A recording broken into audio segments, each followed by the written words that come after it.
Hermanos, buenas tardes, los saludo en el nombre del Señor. Les invito a que me acompañen con sus Biblias al libro del Éxodo, capítulo 20.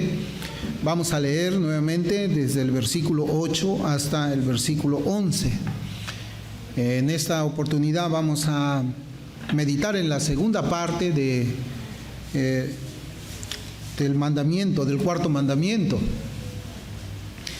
Éxodo capítulo 20, versículos del 8 al 11, y la palabra del Señor dice: Acuérdate del día de reposo para santificarlo. 6 días trabajarás y harás toda tu obra, mas el séptimo día es reposo para Jehová tu Dios.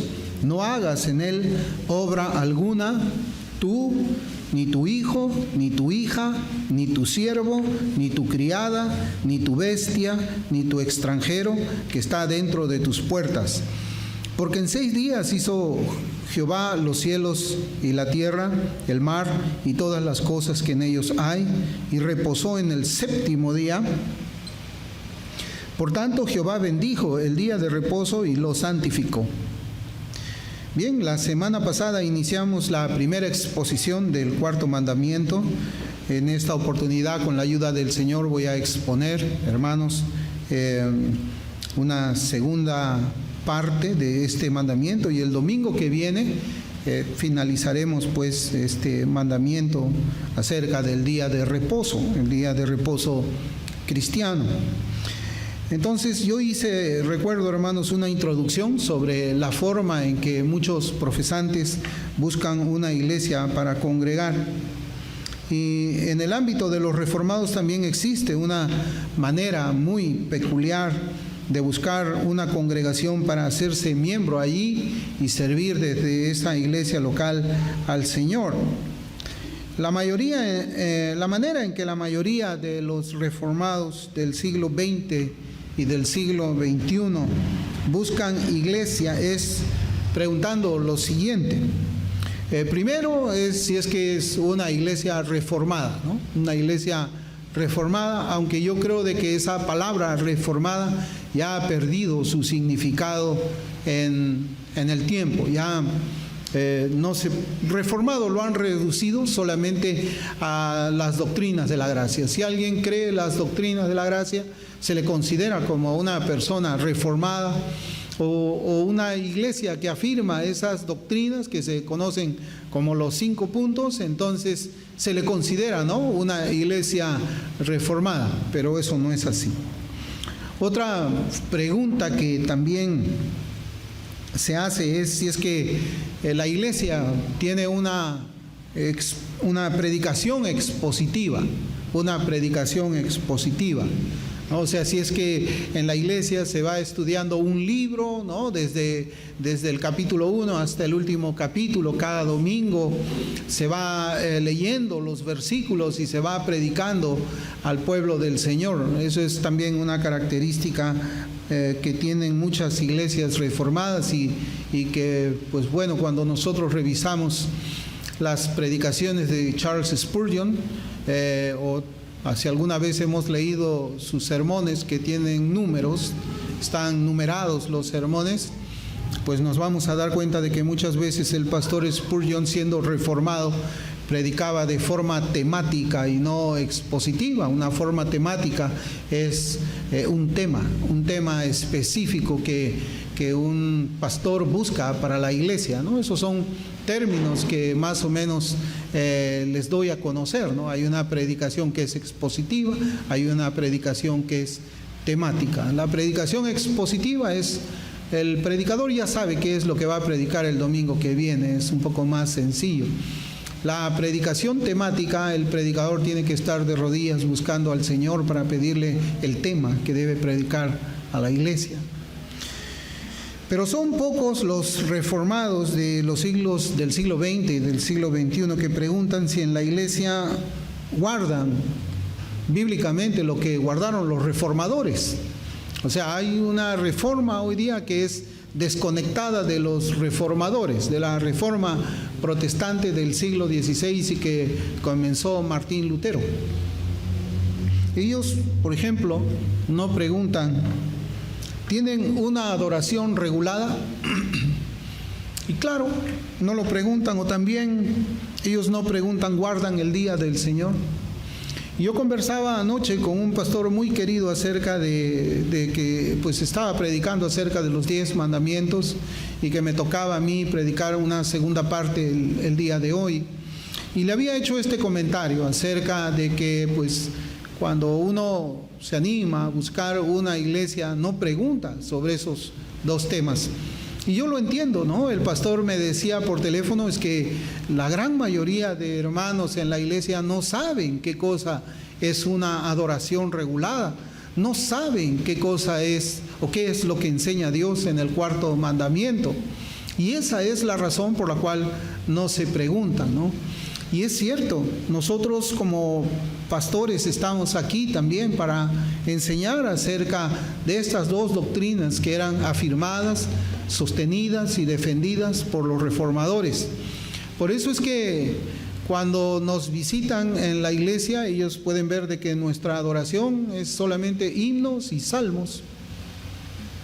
Eso es una adoración regulada, ¿no? Nosotros aquí utilizamos el principio regulativo de la adoración, mientras que en otras iglesias utilizan el principio normativo.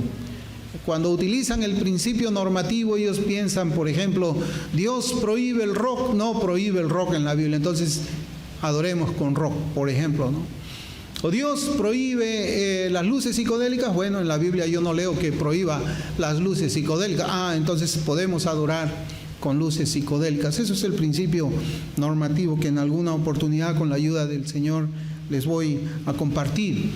Pero es cierto, son pocos los hermanos, sean o no reformados, ya mencionó reformados, que conocen o no conocen acerca de estas doctrinas y por esa razón no preguntan. Y esto me hacía pensar también un poco acerca de ayer en la noche cuando antes de dormir mi esposa, ¿no? Principalmente, yo soy un oyente ahí cuando ella está enseñando a mi hijo los mandamientos antes de dormir, ¿no? A leer su Biblia y todo eso. Y le tocó el mandamiento que decía no robarás, ¿no? Inmediatamente cuando comenzó mi hijo a leer el mandamiento, él no lo comprendió. Él le preguntó a mi esposa, mamá, ¿significa esto que yo no puedo jugar con los juguetes de mis amigos? Él pensaba de que prestarse era lo mismo que robar, ¿no? Entonces tuvimos que hacer una explicación allí para que él conozca la diferencia entre robar y prestarse un juguete, ¿no? Robar un juguete o prestarse un juguete. Y yo creo que los pastores estamos para esto. En tanto nosotros estemos arraigados en esa fe antigua, bien antigua, de los siglos XVII, XVIII, nosotros vamos a andar con seguridad aquí en la tierra. La cultura hace mucha presión a la iglesia, mucha presión. La cultura no solamente ahora está tratando de que la iglesia ya acepte, como verdaderamente ya aceptó rap, rock, y a veces hay algunas formas de adoración que verdaderamente dan lástima, ¿no? Dan lástima que ellos tengan ese concepto de Dios como para utilizar esos medios y adorarle a Él, ¿no? Yo pienso que todo comienza con la persona de Dios, pero la cultura también hace presión y está haciendo mucha presión para que la iglesia ya no considere como pecado a la homosexualidad, para que se considere a una persona que tiene sentimientos homosexuales como cristiano. O sea, el mundo está allí presionando y presionando a la iglesia, ¿no? Y la tarea que a nosotros nos toca como pastores y también como cristianos es afianzarnos en los principios bíblicos. Ahora nosotros podemos escuchar de que cuando se reúne la iglesia para tratar estos temas, la advertencia es: tengamos cuidado cómo es que vamos a dirimir en este tema, cómo vamos a votar este tema. Tenemos que recordar que el mundo nos está viendo. Eso es, hermanos, terrible que se mencione así en la Escritura. Porque unas palabras, así como yo les digo que se hablan, son palabras que de una manera muy encubierta nos están diciendo: no molestemos al mundo. hay que complacer al mundo. Mira, no tenemos que estar peleados con el mundo, ¿no? Pero nos olvidamos que cuando la luz vino al mundo, las tinieblas amaron más las tinieblas que la luz, los pecadores. Y yo era así también. Yo me acuerdo perfectamente cómo en ese estado de incredulidad yo aborrecía al Señor. Lo aborrecía, ¿no? Lo aborrecía. Desde el momento que yo no quería saber nada de Él, era porque lo aborrecía, ¿no? Y llegué a entender ese sentimiento cuando leí la Escritura. Entonces, cuando alguien rechaza a Cristo, es porque lo aborrece, ¿no? Y el mundo lo rechaza. Y yo creo que nosotros no debemos seguir, pues, la medida del mundo para que podamos nosotros vivir la vida cristiana y enseñar desde el púlpito. En la mayoría de los casos, hermanos, ser reformado se ha convertido en una moda. Ser reformado se ha convertido en una moda, como son los polos y camisetas Abercrombie. No sé si ustedes usan esos, entonces son una moda. O también una moda como los zapatos deportivos Adidas. Es una moda, ¿por qué? Porque la cultura lo dicta. La cultura dicta qué está de moda, qué es lo que no está de moda, y tristemente la cultura es también la que ahora le está dando la pauta a la iglesia en cuanto a la adoración. La cultura le está dando la pauta a la iglesia en cuanto a la adoración y en cuanto al día del Señor también. Y esa es la característica, pues, de los neorreformados. Hay una diferencia entre reformados y neorreformados. Los neorreformados citan a Jonathan Edwards, pero abrazan el pecado, la cultura, la aberración del mundo. Es algo muy extraño porque una iglesia debe estar, hermanos, siempre cimentada en la doctrina, en la sana doctrina del Señor, para después que, una vez que conocemos la doctrina, ponerla en práctica. Bueno, yo quiero hablar ahora, hermanos, acerca de la moralidad del día de reposo. La moralidad del día de reposo. Y bueno, los argumentos en cuanto a la forma como es que nosotros interpretamos la Biblia y la practicamos son muchos. Algunos nos califican de ser un reflejo de la secta sabática del Ellen G. White. Los sabáticos dicen, ustedes son como los de Ellen G. White, son una secta, solamente que ustedes no están poniendo la mirada en el día sábado, sino que ustedes ponen la mirada en el día domingo. Hay otros que dicen que no existe ningún aspecto moral, no existe, mire cómo lo voy a decir, ningún aspecto moral en el cuarto mandamiento, que todo fue ceremonial y Cristo, quien fue la sombra de ello, ya lo cumplió. O sea, no hay moralidad. Yo quiero que guardemos eso, porque estamos hablando de la ley moral de Dios. Así se llaman los 10 mandamientos. La ley moral de Dios. Ahora, pues, ¿yo por qué hablo de la moralidad del cuarto mandamiento? Porque está dentro de la ley moral. Y algunos dicen, no tiene nada de moral ese mandamiento. ¿Por qué? Porque cuando usted quebranta ese mandamiento, si no tiene ninguna base moral, entonces usted no ha pecado. Otros dicen que en el Nuevo Testamento no se nos ordena a guardar el día del Señor, como sí se nos ordena guardar los otros 9 mandamientos. Esto significa que no es inmoral hacer en domingo lo que hacemos en los otros 6 días de la semana. No es inmoral. No es inmoral trabajar, ¿no? Escoger trabajar, porque tenemos que hacer la diferencia entre escoger, yo quiero escoger trabajar, y otra cosa es trabajar porque soy médico y me toca una guardia, o soy un policía y me toca servicio, ¿no? Hay una diferencia entre yo escojo trabajar ese día a que pues me toca a mí trabajar por causa de mi propio trabajo. El hecho que no se mencione, hermanos, específicamente, miren, el hecho que no se mencione específicamente que el cristiano debe guardar ese mandamiento, o sea, en el Nuevo Testamento no encontramos que la palabra diga y tienen que guardar como día de reposo el primer día de la semana, así como se guardaba el cuarto mandamiento en el Antiguo Testamento. ¿Hay algún versículo que diga eso? No lo hay. No lo hay, hermanos. No lo hay. No hay ninguno que hable específicamente de esa forma, pero eso no significa que nosotros estamos obligados a obedecer ese mandamiento. Arthur W. Pink, él es quien da una respuesta a este argumento.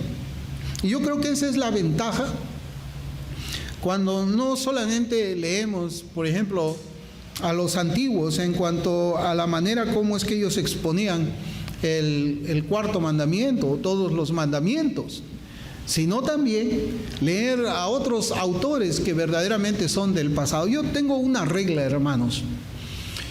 Generalmente usted siempre me va a escuchar a mí hablar de autores que están bien muertos, ellos son polvo, ya ni hueso hay de ellos, están bien muertos, pero yo tengo la seguridad de algo, que ellos comenzaron bien la carrera y la terminaron bien, por eso es que yo los leo a ellos.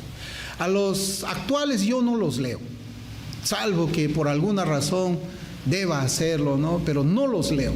Porque pues yo no sé cómo es que ellos van a terminar su carrera. Ya pues hay pues muchas noticias que han terminado mal, no solamente han muerto hablando de herejía, sino están viviendo ahora, cambiando todo lo que pues la fe reformada enseñaba. Pero A.W. Pink escribió lo siguiente, para hablar acerca de esto, de una mención específica para el cristiano del cuarto mandamiento. Él dijo, comienzo la cita, hablamos de la Santísima Trinidad, la encarnación divina, la obra sustitutiva de Cristo. Pero ninguna de estas expresiones se encuentran en las Escrituras. Sin embargo, sabemos que son realidades. Entonces A.W. Pink parece que está respondiendo aquí a ese argumento. No hay, la Biblia no dice específicamente en ninguna parte que dio la Santísima Trinidad, ¿no? O no habla de la expiación sustitutiva de Cristo. Esos son términos teológicos, no están en la Escritura. Pero además de A.W. Pink, yo quisiera citar a dos autores antes de desarrollar mi tema, para saber cómo es que ellos pensaban acerca de la moralidad del cuarto mandamiento. Spurgeon dijo en su catecismo, el catecismo de Charles Spurgeon, él dijo, el día de reposo debe ser santificado con un descanso santo todo ese día, incluso de las ocupaciones y recreaciones mundanas que son lícitas en otros días, Levíticos 23:3, y dedicando todo el tiempo a los ejercicios públicos y privados de adoración a Dios, Salmo 92, versículos 1 y 2, Isaías 58, versículos 13 y 14, excepto en la medida en que se involucre en las obras de necesidad y misericordia, como dice Mateo capítulo 12, versículos 11 y 12. El puritano Thomas Watson, él escribió, comienzo la cita, lo que quiero que observen ahora es que el mandamiento de guardar el día de reposo no fue abrogado por la ley ceremonial, sino que es puramente moral, y su observancia debe continuar hasta el fin del mundo. El punto que nosotros tenemos que llegar a determinar, hermanos, al final de esta enseñanza es el cuarto mandamiento es moral, tiene un carácter moral, porque si tiene carácter moral, entonces yo debo guardarlo, porque si no lo guardo es pecado contra Dios, y si yo no guardo ningún domingo de mi vida, entonces yo estoy practicando el pecado. Practico el pecado un domingo, practico el pecado otro domingo, practico el pecado otro domingo. ¿Y qué dice la Escritura de aquellas personas que practican el pecado? Ya lo sabemos. Entonces es importante que aprendamos nosotros. Lo que vemos en todos estos comentarios de hombres santos del pasado deberían decirle algo a la iglesia reformada de nuestros días, debería decir algo a nosotros que estamos escuchando esas voces de los predicadores del pasado, que son voces que ya están prácticamente ausentes en la mayoría de las iglesias locales.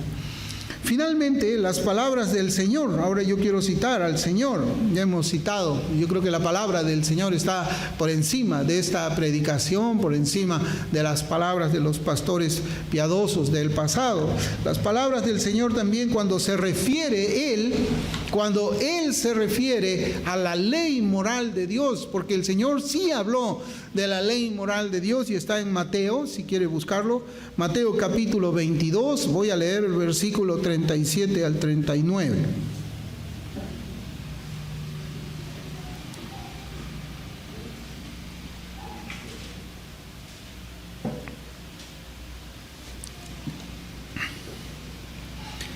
Mateo 22, 37 al 39 dice, Jesús le dijo, acá la pregunta en el contexto es, ¿cuál es el primer gran mandamiento, no? Jesús le dijo, amarás al Señor tu Dios con todo tu corazón, con toda tu alma, con toda tu mente. Este es el primero y grande mandamiento, y el segundo es semejante, amarás a tu prójimo como a ti mismo. Versículo 40. De estos dos mandamientos dependen toda la ley y los profetas. Aquí el Señor está haciendo Él está dirigiendo estas palabras teniendo en mente la ley moral de Dios o los 10 mandamientos. Y Jesús no dijo, de estos dos mandamientos, o sea, la primera es la tabla y la segunda tabla, de estos dos mandamientos depende toda la ley y los profetas, excepto el cuarto mandamiento. El Señor no excluye de aquí el cuarto mandamiento. No lo excluye. El Señor lo considera todavía dentro de la ley moral de Dios. Entonces entendemos que este mandamiento tenía dos aspectos. Uno que es ceremonial y otro que es moral. Lo ceremonial fue abolido con la venida del Señor Jesucristo, pero el aspecto moral no fue abolido por el Señor Jesucristo. ¿Por qué? Porque es que el Señor no abolió el cuarto mandamiento en su aspecto moral, porque lo moral no puede ser abolido por un Dios santo. Eso hay que tenerlo en mente. Lo moral no puede ser abolido por un Dios santo. Por eso la moralidad del mandamiento la encontramos en el mandamiento de guardar 1 de cada 7 días. Esa es la moralidad del mandamiento. Dios ordena que guardemos 1 de cada 7 días. Tenemos un día para el Señor y 6 días para nosotros. Un día para adorarle a Él especialmente y tenemos 6 días para que nosotros nos dediquemos a todos nuestros trabajos, a todas nuestras labores. Eso es la moralidad, porque el Señor así lo dijo, Él lo ha separado para Él. Eso está en la primera tabla. Las objeciones de los profesantes y de los liberales para no guardar el primer día de reposo son muchas. Como lo he dicho también en diferentes oportunidades, el problema de quienes se rebelan contra este y otros mandamientos es uno solo. El problema para rebelarse contra este mandamiento y cualquier otro mandamiento es uno solo. ¿Saben cuál es el problema? El corazón. El corazón. Tenemos que verlo así nosotros, porque la Escritura así lo ve, así nos enseña. Miren, los religiosos fariseos dijeron y todavía dicen, no queremos que éste reine sobre nosotros. Eso está en Lucas capítulo 19, versículo 14. Ellos no querían que Cristo fuese el rey de sus vidas, el rey de sus tiempos, el rey de sus palabras, el rey de sus conductas, el rey de sus almas, el rey de todo su ser. Ellos no querían eso. Por eso es que ellos dijeron, no queremos que éste reine sobre nosotros. No queremos. Así, ellos fueron enfáticos, no lo querían a él como rey. También cuando Pilato escribió el título para poner sobre la cruz que decía Jesús Nazareno, Rey de los Judíos, que dice la Escritura en Juan 19, 21, ellos pidieron que ese título sea cambiado. Ellos no querían que el título de Rey de los Judíos esté ahí, ni siquiera en la cruz donde estaba crucificado el Cristo. Ellos pidieron que ese letrero diga, Él dijo, soy el Rey de los Judíos. Hermanos, Cristo es Rey de nosotros. ¿Será que Cristo es rey de mi vida? ¿Es Cristo el rey de su vida? ¿O usted no quiere que Él reine en su vida, en sus quehaceres, en su tiempo? Si usted quiere manejar su tiempo todavía y no someter su tiempo a Dios, entonces póngase a pensar seriamente si es que Cristo es el rey de su vida. El centro de las objeciones, hermanos, como yo le digo, es uno solo, es el corazón. Es el corazón. Un corazón que dice, Cristo no es el rey del primer día de la semana. Ahora yo quiero ser más puntual. Cristo no es el rey del primer día de la semana. Quienes dicen de esta manera se convierten como aquellos judíos esclavizados bajo el yugo del faraón egipcio, quien no les concedió a ellos ni un solo día para ir a adorar a Dios en el desierto. Si usted lee Éxodo, cuando Moisés fue enviado y se presentó delante de Faraón, Moisés le dijo, en las palabras de su boca, que eran las palabras de Dios, le dijo, Dios dice que dejes ir a mi pueblo para que adore en el desierto. Faraón dijo, no, esos no van a adorar, esos se van a quedar aquí a trabajar. ¿Y cuántos hoy día se someten voluntariamente? Ya no es Faraón, sino voluntariamente a decir, hoy día tengo que trabajar, hoy día yo escojo trabajar. Hoy día yo escojo ganarme unas monedas más. Yo quiero ser como esos esclavos egipcios en Egipto, esos judíos esclavos en Egipto. Yo quiero ser como ellos. Quiero los 7 días, quiero trabajar. Los 7 días los quiero para mí. Yo no quiero un día para ir al desierto, para ir a la iglesia, especialmente a dedicarlo a la adoración a Dios. Yo no quiero eso. Yo no quiero que Él reine sobre mi vida. Yo no quiero que Él sea el rey de mi domingo, que sea el rey de lunes a sábado, pero del domingo jamás. Hermanos, eso es como que nosotros le pidiésemos a nuestros cónyuges, yo quiero que tú me seas fiel de lunes a sábado, el domingo es tu día, tú haces lo que quieras. ¿Usted se imagina eso? Claro que no nos gusta, ¿verdad? Nosotros no lo haríamos, porque demandaríamos fidelidad de nuestro cónyuge los 7 días de la semana. Pero sí le podemos decir eso al Señor, sí tenemos ese atrevimiento. ¿Saben por qué? Porque el problema es el corazón. El problema es el corazón. Donde está tu corazón, ahí está tu tesoro, dice la Escritura. Si tu tesoro está en ganar más dinero en el día domingo, pudiendo dejar de hacerlo, es porque no puedes servir a dos señores, no puedes servir a las riquezas y no puedes servir a Dios. Porque tu corazón está en ese tesoro, sea lo que sea. El faraón de ellos es el mismo. Estamos hablando, ¿no? Si ustedes, yo creo que nos acordamos de Éxodo, cuando en Éxodo se nos enseña claramente que Faraón no quiso darles ni un solo día a los esclavos judíos para que adoren a su Dios. Pero el faraón de ellos, de esos judíos, es el mismo para muchos que están en la iglesia hoy. Por ejemplo, ahí vemos el faraón de la diversión. Vemos el faraón del entretenimiento. El domingo es el día para que la familia esté entretenida. Al cine, es el día del cine. También es el faraón del trabajo. El faraón del dinero.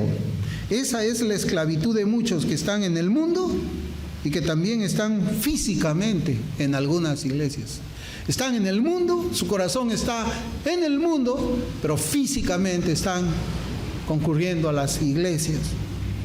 Y como ya lo mencioné, otra de las objeciones de los sectarios y los desobedientes es recurrir al sábado judío y su condición de ley ceremonial abolida con la primera venida de Cristo. Cuando ellos hablan de esta manera, entonces ya no hablamos de 10 mandamientos, estamos hablando de 9.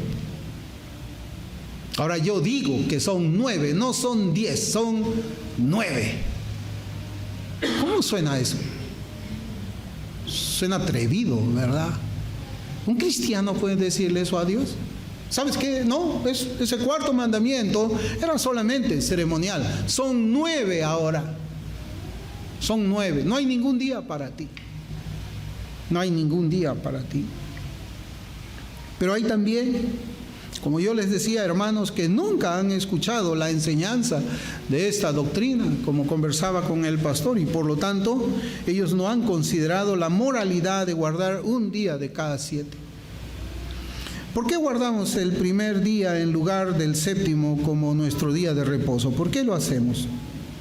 Eso es para responder a quienes nos llaman los sectarios sabáticos, que no vemos el sábado, sino vemos el domingo. Porque también algunos dicen, bueno, si vas a guardar el día de reposo o le vas a considerar la moralidad al día de reposo, entonces tienes que guardar el sábado.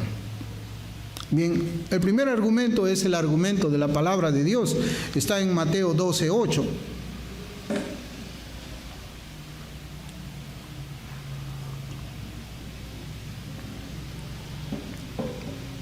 Mateo 12:8 dice, porque el Hijo del Hombre es Señor del día de reposo. El Hijo del Hombre es Señor del día de reposo. Cristo, para ponerles un ejemplo, Él es el Señor de la adoración. Y cuando a mí me preguntan, ¿no? Porque a veces me debaten, ¿y por qué nosotros no podemos seguir adorando así como en el Antiguo Testamento se adoraba? ¿Por qué en el Nuevo no podemos tener el címbalo y todas esas cosas para justificar la instrumentalidad, ¿no? Llenar de instrumentos. ¿Saben por qué? Porque el Señor cambió la adoración. El Cristo es el Señor de la adoración. Y cuando nosotros leemos en Juan 4 y dice, porque la hora viene y la hora es ya, en que como Dios es espíritu, Él ahora demanda que le adoren en espíritu y en verdad. Dios cambió la adoración. Dios cambió de esas ceremonias carnales donde el corazón estaba desvinculado de lo que hacían las manos, lo que cantaban las bocas, se arrodillaban las rodillas. Dios cambió eso y Él dijo, la adoración tiene que ser espiritual. Pero ¿quién puede adorar espiritualmente más que la iglesia del Señor? ¿Quién puede adorar espiritualmente más aquellos que han sido redimidos por el Señor? Cristo es el Señor de la adoración y Cristo es Señor del día de reposo también. Albert Barnes, él vivió entre 1798 y 1870. Él comenta de esta manera sobre ese versículo. Él dice, para coronarlo todo, Cristo dice que Él era el Señor del sábado o del día de reposo y Él tenía derecho a dirigir la manera de su observancia, prueba indudable de que Él es divino. Cuando Él dice, yo soy Señor del día de reposo, Él está diciendo, yo soy Dios. Yo soy Dios. El puritano Thomas Watson, él vivió entre los años 1620 y 1686. En su obra acerca de los 10 mandamientos, él hace la siguiente pregunta. Si alguien tiene el libro, está en la página 166. Él dice, pero ¿cómo es posible que el primer día de la semana sustituya al séptimo? Él hace esa pregunta, ¿cómo es que cambió del séptimo día al primer día de la semana? Y él lo responde diciendo, no por autoridad eclesiástica. La iglesia, dice Perkins, carece de autoridad alguna para designar el día de reposo. Y esto nos enseña pues que cuando Cristo dice que Él es Señor del día de reposo, Él cambió el día del séptimo al primero. Y después de citar las palabras de Cristo en el versículo 12 de Mateo 12:8, Watson añade lo siguiente, y voy a leerlo, esto me va a demorar un minuto. Dice, Arnovio y la mayoría de los exegetas lo interpretan como el día de reposo cristiano, que recibe el nombre de el día del Señor en Apocalipsis 1:10, tal como se le denomina la cena del Señor, porque fue el Señor quien instituyó la consagración del pan y el vino para una finalidad especial y sagrada. Así también recibe el nombre del día del Señor, porque fue el Señor quien lo instituyó y lo separó del resto de los días comunes para que le adoremos y sirvamos de forma especial. Cristo resucitó el primer día de la semana, salió del sepulcro y se manifestó en 2 ocasiones a los discípulos durante ese día, Juan 20, versículos 19 y 26, con lo que pretendía darles a entender, tal como dicen Agustín y Atanasio, que trasladaba el día de reposo judío al día del Señor. El día del Señor, ahí usted búsquelo en Apocalipsis 1:10. El domingo se llama el día del Señor porque Él instituyó ese día como su día, como el día del Señor, así como instituyó la cena del Señor. La cena del Señor. No se llama Pascua. ¿Cómo se llama? La cena del Señor. Y es lo que nosotros hacemos cada domingo en este lugar. Y si cada domingo nosotros celebramos la cena del Señor, entonces cada primer día de la semana tenemos que guardar el día del Señor, porque Él instituyó la cena y Él también instituyó ese día. Los cristianos debemos, hermanos, discernir las Escrituras en toda su extensión y en toda su profundidad, en toda su extensión, desde Génesis hasta Apocalipsis, y en toda su profundidad, la profundidad que cada versículo, cada mandamiento, cada ordenanza trae. Y dejemos nosotros que sea Dios quien nos instruya, y poniendo de lado nuestros intereses carnales o espirituales. Si nosotros vamos a poner nuestros intereses carnales por encima del mandamiento de Dios, tenemos que revisar, hermanos, nuestro estado espiritual, porque si lo vamos a hacer con el cuarto mandamiento, lo vamos a hacer con todos. Seamos honestos. La semana pasada vimos que el Señor instituyó el día de reposo judío de sus obras de la creación en 6 días, en Éxodo 20:11.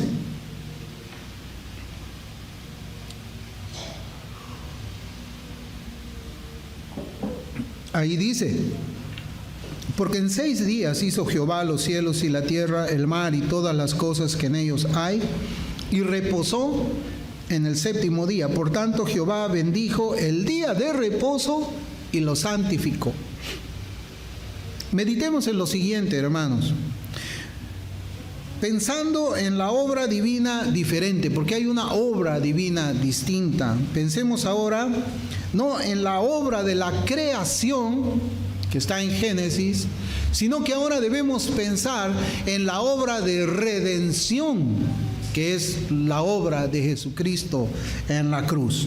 Miren, hay que hacer esta comparación mirando el día del Señor desde el punto de vista o la enseñanza que tenemos de la creación del universo y desde el punto de vista de la expiación o la obra de redención que hizo Cristo. Primero, en el ámbito material, al final de las obras de la creación del universo, de la tierra, de los animales, de todo, Dios vio que todo lo que Él había hecho era, ¿qué dice Génesis? Era bueno en gran manera. Eso es en el ámbito material o en el ámbito de la creación. En el ámbito de la gracia y de la redención, al final de esa obra espiritual sin igual, Dios, dice la Escritura en Isaías 53:11, dice: verá el fruto de la aflicción de su alma y quedará satisfecho. Quedará satisfecho. Es decir, la obra de redención de Cristo era excelentemente muy buena. La obra de redención supera la obra de creación. Y yo le digo, todo esto tenemos que pensarlo meditando en el día de reposo. Porque después de la obra de creación hay un reposo. Y después de la obra de la expiación también hay un reposo. Al final de las obras de la creación que están en Génesis, Dios descansó y santificó ese día. Al final de la obra de redención, Cristo se levantó victorioso de la tumba y por su resurrección Él santificó ese día. Por eso le digo, hay que tener en mente la creación con el día de reposo y la expiación con el día de reposo cristiano. En aquel día sábado del Antiguo Testamento, en el día de reposo de los judíos, el sábado, Cristo descansó en la tumba. Cristo estaba en la tumba. ¿Para qué? Para enterrar el sábado del Antiguo Testamento en sí mismo. creando un nuevo día de reposo cuando resucitó el día domingo, para hacerlo el día de reposo de los redimidos. En el Antiguo Testamento, el día de reposo judío, y mire aquí, el día de reposo judío era al final de los días de trabajo. Ellos trabajaban 6 días y descansaban el séptimo. Es decir, la recompensa del reposo era después que ellos hacían todas sus buenas obras. Después que ellos hacían todas sus buenas obras, venía la recompensa, que era el día de reposo. En el Nuevo Testamento, el día de reposo cristiano es al inicio. Primero es la recompensa y después nosotros hacemos nuestras buenas obras en gratitud por la recompensa que Cristo nos da primero. Esa es la diferencia. Y por eso es que yo les decía, hermanos, tenemos que conocer la Escritura en su extensión y en su profundidad. Tenemos que meditar muy profundamente. ¿Por qué? Porque la Escritura compara el reposo judío con el reposo cristiano. Entonces tenemos que hacer la comparación entre la creación de Dios con la redención que hizo posible Cristo. Hermanos, no solamente citaré como al inicio a los reformadores y los puritanos, sino que nuestro argumento principal, como también he dicho, viene de las Sagradas Escrituras.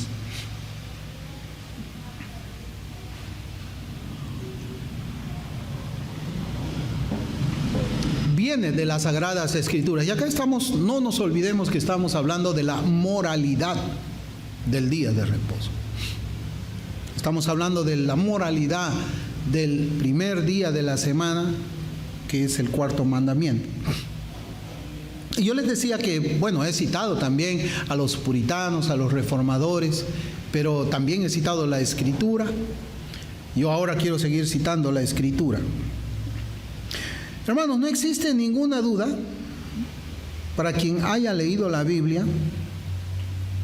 No lo digo esto con sarcasmo, sino que hay hermanos que recién son convertidos, que van leyendo poco a poco la Biblia. Bueno, yo tengo ya 20 años en el Señor, entonces me la he leído ya varias veces, ¿no? Y el que tiene 40 años en el Señor también la habrá leído muchas veces más que yo.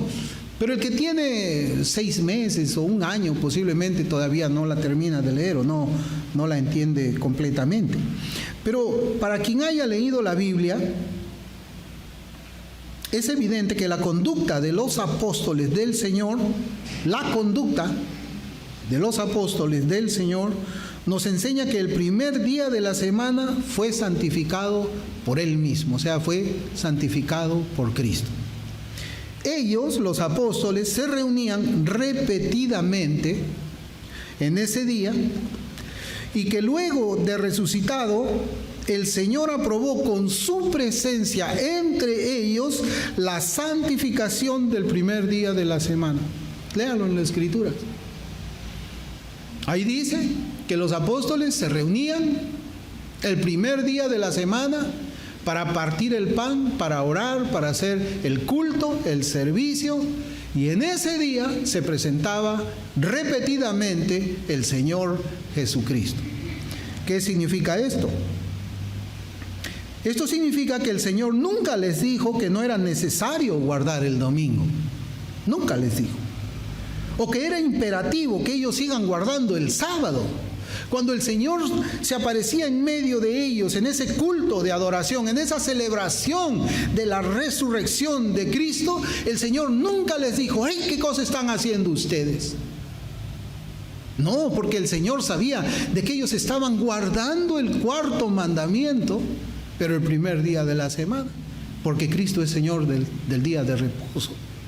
El Señor tampoco nunca les dijo: oigan, ustedes están equivocados, están haciendo el culto, el servicio cristiano en día domingo, tienen que hacerlo sábado. Nunca lo hizo, nunca. Y si Él nunca lo dijo, es que Él estaba aprobándolo. O por lo menos entendemos que los apóstoles estaban siguiendo los mandamientos del Señor en cuanto a ese día. El primer día de la semana, ellos se reunían para partir el pan. En ese día descendió también el Espíritu Santo a la iglesia, y ese día, domingo, se le apareció el Señor a Juan en la isla de Patmos, ¿no? En Juan 1:10, donde ahí recibe el nombre de ¿qué? El día del Señor. Domingo es el día del Señor. Y en Apocalipsis capítulo 1, versículos 10 y 11, la Escritura dice: yo estaba en el Espíritu en el día del Señor. Yo estaba en el Espíritu en el día del Señor. Yo estaba en el Espíritu el domingo. Y oí detrás de mí una gran voz como de trompeta que decía: yo soy el Alfa y la Omega, el primero y el último. Escribe en el libro lo que ves y envíalo a las 7 iglesias que están en Asia: a Éfeso, Esmirna, Pérgamo, Tiatira, Sardis, Filadelfia y la Odisea. John Gill hace el siguiente comentario del versículo 10, donde dice el día del Señor. Y él dice así, y preste atención porque esto de acá nos lleva a nosotros a la historia, ¿no? ¿Qué era lo que pasaba en esos días?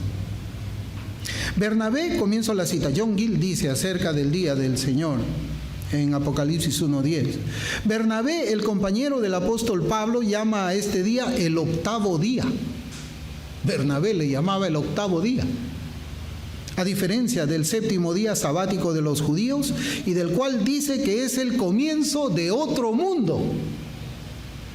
Y es por eso guardamos el octavo día, agrega él, gozosamente, en el cual Jesús resucitó de entre los muertos y siendo manifestado ascendió al cielo, y este día era conocido por los antiguos con el nombre de el día del Señor, como por Ignacio, Ireneo, Tertuliano, Orígenes y otros, porque debió ser algún día que fue conocido por este nombre, el día del Señor.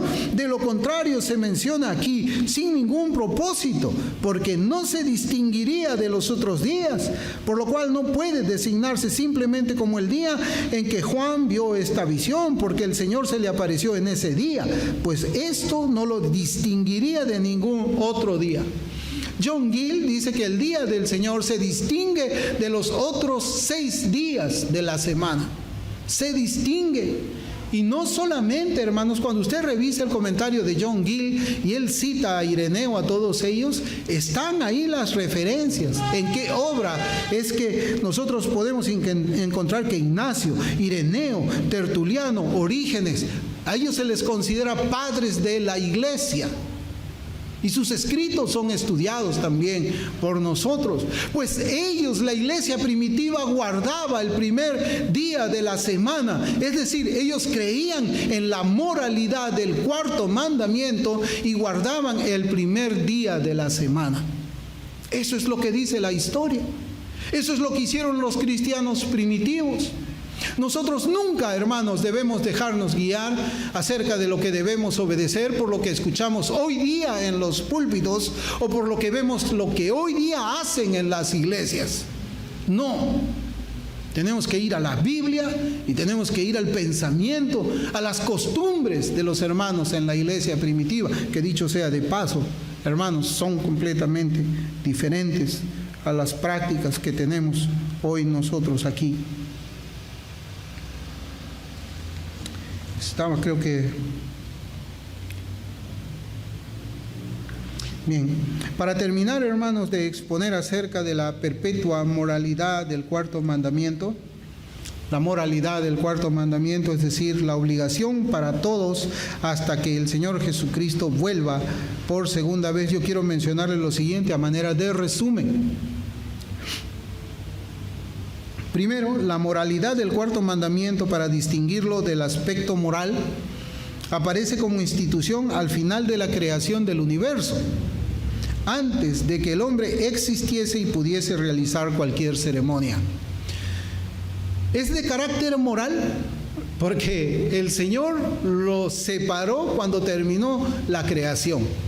Antes antes de cualquier ceremonia que pudiesen haber hecho Adán y Eva, o que pudiese haber hecho cualquier descendiente de Adán, de nuestros primeros padres. ¿Esto qué nos indica? Que ese mandamiento es primordialmente moral, no ceremonial. Lo ceremonial viene después todavía. Segundo, la moralidad del cuarto mandamiento existe porque Dios lo escribió en medio de su ley moral, que se conoce como los 10 mandamientos o el decálogo. Dios lo puso allí, Dios no se equivocó, Dios lo puso allí y Cristo lo confirmó, como hemos visto un poco más temprano. Entonces, si los otros 9 tienen carácter moral, el cuarto también lo tiene. Tercero, porque los gentiles o los extranjeros estaban obligados a guardar el día de reposo. Eso lo leemos en Éxodo 20:10, yo lo voy a citar. Pero usted se va a dar cuenta que los gentiles o los extranjeros estaban obligados a guardar el día de reposo cuando eran hospedados en la casa de cualquier israelita. De cualquier israelita, un gentil, alguien distinto al pueblo de Israel. Cuando llegaba a la casa de un israelita y el israelita lo hospedaba en su lugar, ellos estaban obligados a guardar el día de reposo. Pero mire, acá está la diferencia. Pero ellos no estaban bajo el yugo de guardar las leyes ceremoniales del Antiguo Testamento. Fíjese lo que le estoy diciendo. O sea, cuando venía un extranjero, un gentil, a hospedarse en la casa de un judío, el judío no lo obligaba a guardar la fiesta de los tabernáculos. El judío no lo obligaba a que presente una ofrenda por su pecado. El judío no lo obligaba a ninguna de las ceremonias como los panes sin levadura. Pero el judío sí lo obligaba a algo. No lo obligaba a aspectos ceremoniales, pero sí lo obligaba a algo el judío. ¿Sabe a qué lo obligaba? A guardar el día de reposo. Ok, tú eres mi invitado, tú no vas a hacer lo que nosotros como judíos hacemos. Si quieres no te circuncidas, pero como tú estás hoy día en mi casa, tú vas a guardar el día de reposo. Y eso, hermanos, es una distinción entre lo moral de lo ceremonial. Por eso es que dice la Escritura en Éxodo 20:10, mas el séptimo día es reposo para Jehová tu Dios. No hagas en él obra alguna, tú, ni tu hijo, ni tu hija, ni tu siervo, ni tu criada, ni tu bestia, ni tu extranjero que está dentro de tus puertas. Así es, al extranjero se le obligaba a guardar el día de reposo. El resto no lo guardes si no quieres, tú eres gentil. Pero mientras estás en mi casa, vas a hacerlo así. Porque no lo digo yo, lo manda ¿quién? Jehová el Señor. Hermanos, y aquí cuando habla, ni tu hijo, ni tu siervo. Hermano, no es de que usted pone su tienda y abre el domingo y usted viene a la iglesia y guarda el Señor todo el día y deja a su empleado en la tienda. ¿No? Ahí está mi empleado. Mi empleado es el que va a atender la tienda. No, hermanos, el mandamiento es no. Cuando yo conversaba con este querido pastor, él me hablaba a mí acerca de que tenía en sus planes poner un negocio, y él estaba viendo una franquicia, ¿no? Un negocio relacionado a la comida. Y él decía, yo conversé con la franquicia y le dije, yo no pienso abrir el domingo. Y le dijo, sí, está bien, no abra el domingo si no quiere. ¿Por qué? ¿Por qué no lo abre y deja ahí a sus empleados y él guarda el día del Señor? Porque aquí dice, no, ni tú, ni tu hijo, ni tu hija, ni tu siervo, o sea, ni tu empleado. Ahora, si tu empleado no quiere guardar el día del Señor y quiere irse a cargar paquetes al centro de Lima, que lo haga. Pero no, que no seas tú la causa de que él esté quebrantando el día del Señor.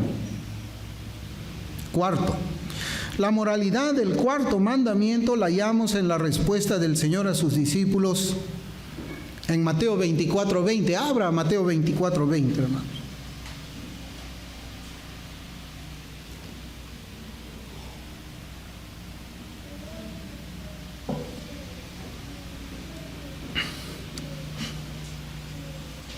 La encontramos en Mateo 24:20. Ahí dice, cuando el Señor habla, ¿no?, de las últimas cosas que iban a suceder en Jerusalén, dice: orad pues que vuestra huida no sea en invierno ni en día de reposo. Orad pues que vuestra huida no sea en invierno ni en día de reposo. Vamos a enfocarnos en el día de reposo. ¿Por qué? ¿Por qué el Señor dice esto, no? Bueno, hermanos, esto fue algo que ocurrió en los días de Tito Flavio Vespasiano. Tito. ¿Y esto cuándo fue? En el año 70, cuando entró el general Tito y destruyó, pues, él había tenido sitiada Israel, ¿no? Y luego él entró y destruyó todo. Esto ocurrió en el año 70 después de Cristo, 40 años, acuérdese bien, 40 años después que el Señor había ascendido. 40 años después que el Señor había ascendido. Y el Señor está diciendo que no escapes en el día de reposo. ¿Pero qué? ¿No vino el Señor a abolir la ley? ¿Acaso el Señor no sabía que en el año 70 iba a destruirse Israel? ¿Por qué dice eso? Bueno, porque el Señor aquí está hablando del rigor del día de reposo. El Señor entiende que el día de reposo debe de ser guardado y que si ellos van a ser perseguidos y van a tener que huir, que no sea en día de reposo. ¿Para qué? Para que no lo quebranten. ¿Por qué? Porque aún después de su ascensión, y yo creo que ellos tenían que meditar en lo doloroso que sería quebrantar el cuarto mandamiento para salvar sus vidas. Para salvar sus vidas. Ojalá que, como que el Señor dijera, ojalá que cuando tú tengas que escapar, para salvar tu vida, no sea en el día de reposo. ¿Por qué? La respuesta está en Éxodo 16:29, porque ellos no podían caminar mucho en el día de reposo. Ellos tenían que permanecer en su lugar. Ellos tenían una sinagoga cercana. Esa era la manera como es que ellos pensaban. Hermanos, hay algo que yo estaba buscando aquí en mis notas y no recuerdo, seguramente la dejé en mi cuaderno. Yo solamente quisiera... ¿Saben cómo se saludaban en la iglesia primitiva? Yo descubrí cómo se celebraba la iglesia primitiva porque allá en los Estados Unidos ponen un letrero en la Pascua que dice, traducido en español, Él ha resucitado. Así usted ve a veces en las casas, ¿no? Camina y ve que en las casas dice, Él ha resucitado, Él ha resucitado. Yo me puse un poco a indagar por qué es que ellos ponen eso, ¿no? Celebrar ellos, bueno, la Pascua, ¿no? Porque ese era el saludo. En el día del Señor, en el primer día de la semana, cuando se reunía la iglesia, ese era el saludo.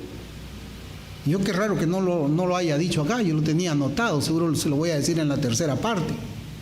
Pero el saludo era que cuando yo llegaba aquí a este local, allá en la iglesia primitiva, yo llegaba y le saludaba al hermano que estaba allí o a los hermanos, Él ha resucitado. ¿Y sabe cuál era la respuesta que me daban a mí? Él verdaderamente ha resucitado. Hermanos, por eso es que nosotros guardamos el cuarto mandamiento. Tiene carácter moral. El Señor ha continuado separando un día de 7, uno para Él, para que nosotros celebremos la resurrección de Cristo, ¿no?